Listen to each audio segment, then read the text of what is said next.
प्रज्ञावादांश भाष से, बुद्धिमान की तरह बात कर रहे हो और कर क्या रहे हो?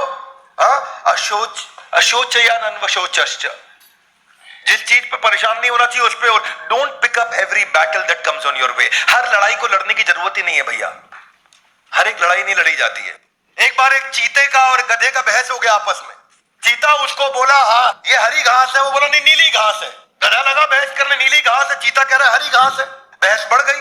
चीता उस समय एकादशी का व्रत रखा हो, नहीं तो गधे को मार देता। वो बोला चलो शेर के पास चलते हैं, उससे बात करते हैं। दोनों शेर के पास गए।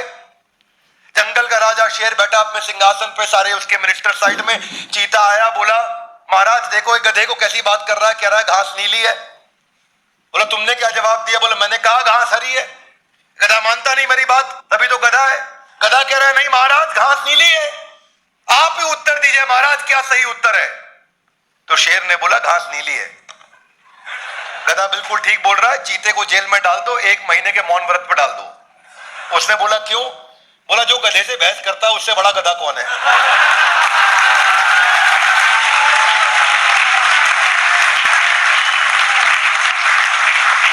देखिए भैया, clarity is more important than being genius. Clarity is more important than being genius. मुद्दा ये है जो काम का नहीं उस पर रोना नहीं, लेकिन लगा हुआ गधे से बहस करने। पॉइंटेड हसल है गाइस, कम ऑन, क्या पॉइंटेड हसल। प्रज्ञावादांश भाष से, बुद्धिमान की तरह बात कर रहा है चीता। बात क्या कर रहा है? मूर्खतापूर्ण। भगवान कह रहे हैं तुम बातें ज्ञानी जैसी कर रहे हो। अर्जुन सुअर से लड़ोगे, सुअर को मजा आ जाएगा, तुम गंदे हो जाओगे। मेरी बात समझ आ रही है? yes, इसलिए दीवार को धक्का नहीं लगाते वो मोर टाइम। कम ऑन, क्या जिंदगी में आगे बढ़ने के लिए डिसिप्लिन होना जरूरी है, लेकिन उससे भी ज्यादा जरूरी है फोकस डिसिप्लिन। कम ऑन, क्या जरूरी है? Focus discipline. हम इसको समझने के लिए जरा इसके साथ रिलेटेड, इससे अगला श्लोक, दूसरे अध्याय का 13वां श्लोक भी साथ ही ले लेंगे आज। तो कई बार कुछ लोगों को कंबाइन करेंगे और सीक्वेंस को समझेंगे कि भगवान मुद्दा क्या एस्टैब्लिश करना चाह रहे हैं।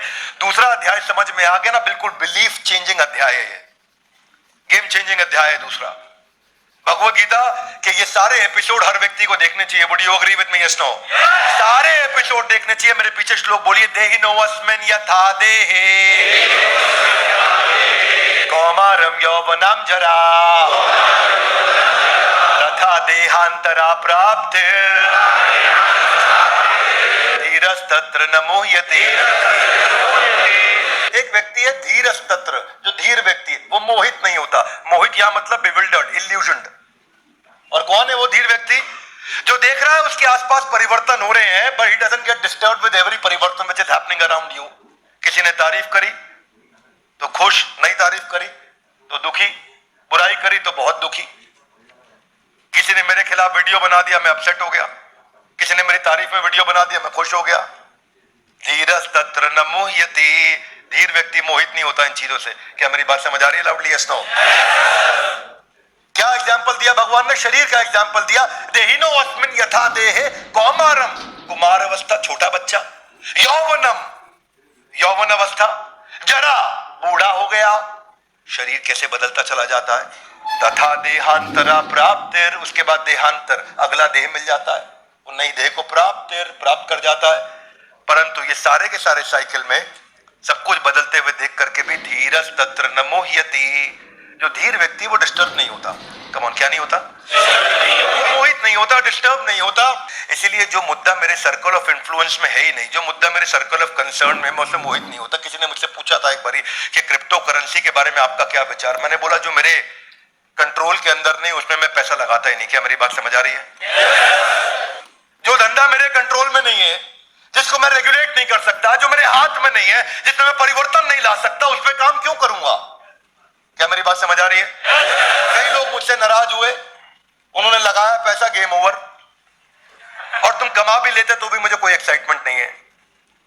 My idea is, Bhagavad Gita से जो मैंने सीखा है, focus on the things that you can control.